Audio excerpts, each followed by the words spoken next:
மாசி மாத அமாவாசையின் சிறப்புகள். இந்த ஆண்டு மாசி மாத அமாவாசை அவிட்டம் நட்சத்திரத்துடன் இணைந்து வருகிறது. அவிட்டம் நட்சத்திரத்துடன் இணைந்து வரும் மாசி அமாவாசையில் தர்ப்பணம் கொடுப்பது பித்ருக்களுக்கு அளவற்ற மன மகிழ்ச்சியை தரும். இந்த நாளில் அன்னம், தண்ணீர் ஆகியவற்றை தானம் செய்தால் 16,000 ஆண்டுகள் பித்ருக்களுக்கு சிரார்த்தம் செய்து திருப்தி செய்த பலன் உண்டாகும். அதுவும் இந்த ஆண்டு மகா சிவராத்திரி கொண்டாட்டத்தின் முடிவாக மாசி மாத அமாவாசை அமைகிறது. சிவ வழிபாடு செய்து சிவனின் அருளை பெற்ற கையோடு முன்னோர்களுக்கு தர்ப்பணம் கொடுத்து அவர்களின் ஆசியை பெற்றால் பித்ரு தோஷங்களிலிருந்து விடுபட முடியும். வளர்பிறை பிரதமை முதல் நவமி திதி வரை மகாசக்தி பார்வதி தேவியை முதல் 8 நாள் பழ உணவு வகை உண்டு 9ஆம் நாளான நவமி திதி அன்று முழுமையாக உணவருந்தாமல் விரதம் இருந்தால் கல்வி, செல்வம், ஆரோக்கியம், ஆற்றல் ஆகியவற்றை அடையலாம். இந்த விரதங்கள் புண்ணியங்களை பெற்று தருவதுடன் நமது உடல் மற்றும் மனதையும் மேம்படுத்துகிறது. மாசி மாத அமாவாசை அவிட்டம் நட்சத்திரத்தில் வரும் வேளையில் பித்ருக்களை நினைத்து அன்னம் அல்லது தண்ணீரை கொடுப்பவனுக்கு 10,000 ஆண்டுகள் பித்ருக்களை திருப்தி செய்த பயன் கிடைக்கும். மாசி மாதத்து அமாவாசையானது சதய நட்சத்திரத்தில் வருமேயானால் அது பித்ருக்களுக்கு மிகவும் திருப்தியை அளிக்கக்கூடிய காலமாகும். மாசி மாத அமாவாசை முன்னோர்களின் ஆசியை பெற்று தெய்வங்களின் அருளால் வாழ்க்கையில் அளவில்லாத மகிழ்ச்சியை பெறுவதற்கு ஏற்ற வழிபாட்டு நாளாக அமைகிறது. மாசி மாத அமாவாசைக்கு இன்றும் தனியான மகத்துவம் உண்டு. இந்த நாளில் விரதம் இருந்து முன்னோர்களை வழிபட்டால் அனைத்து விதமான தோஷங்களும் நீங்கி சுப காரிய தடைகள் நீங்கி வெற்றி கிடைக்கும்.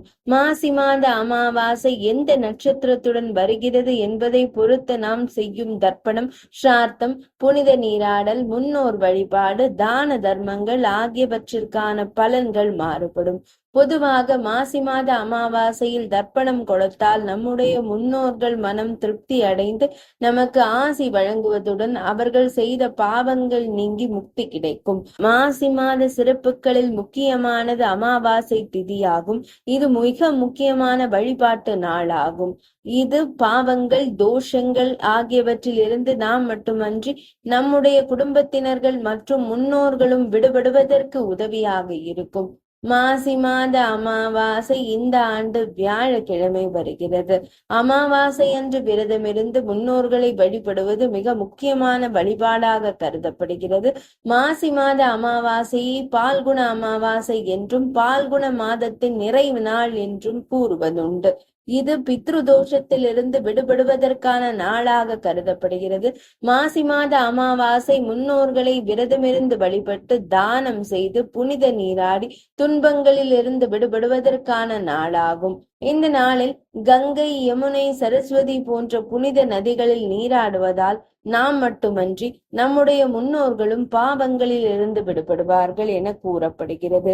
இப்படிப்பட்ட சிறப்பு வாய்ந்த மாசி மாத அமாவாசை இந்த நன்னாளில் 5 பொருட்களை தானம் செய்தால் வறுமை, துரதிருஷ்டம் போன்ற துன்பமான நிலைகளில் இருந்து விடுபட முடியும். அரிசி மற்றும் தானியங்களை மாசி அமாவாசையில் தானம் அளிப்பது மிக சிறப்பானதாகும். அரிசி என்பது செல்வ வளத்தையும் நிறைவையும் குறிப்பதாகும். அதேபோல் தானியங்கள் என்பவை ஆரோக்கியம், செல்வ நலனுக்காக அடையாளம் ஆகும். இந்த பொருட்களை அமாவாசை அன்று பசி மற்றும் ஏழ்மையில் இருப்பவர்களுக்கு தானமாக அளிப்பதால் முன்னோர்களின் ஆத்மா சாந்தி அடைவதுடன் மகிழ்ச்சி அடையும்.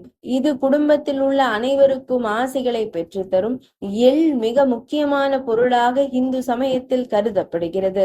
இதனை மாசி மாத அமாவாசையில் தானமாக அளிப்பதால் குடும்பத்தில் அமைதியும் செல்வ வளமும் நிறையும் என்பது ஐதீகம். இது நம்முடைய முன்னோர்கள் முக்தி அடைவதற்கும் மறுபிறவி இல்லாத நிலையை அடைவதற்கும் உதவும் என கூறப்படுகிறது. மாசி மாத அமாவாசை அன்று தேவைப்படுபவர்களுக்கு பிராமணர்களுக்கு உணவு மற்றும் பழங்களை தானமாக அளிக்கலாம். இது மிக உயர்ந்த புண்ணிய பலனை தரும். அன்னதானம் தானங்களில் சிறந்த தானமாக கருதப்படுவதால் முன்னோர்களின் ஆசியும் செல்வ வளமும் கிடைக்கும். பழங்கள் ஆரோக்கியம் செழிப்பின் அடையாளமாகும். அமாவாசை அன்று உடை, சமையல் பாத்திரங்கள் ஆகியவற்றை தானமாக கொடுக்கலாம். அமாவாசை அன்று புதிதாக வாங்கிய ஆடைகளை தானமாக கொடுப்பது மிக புண்ணியமானதாகும்.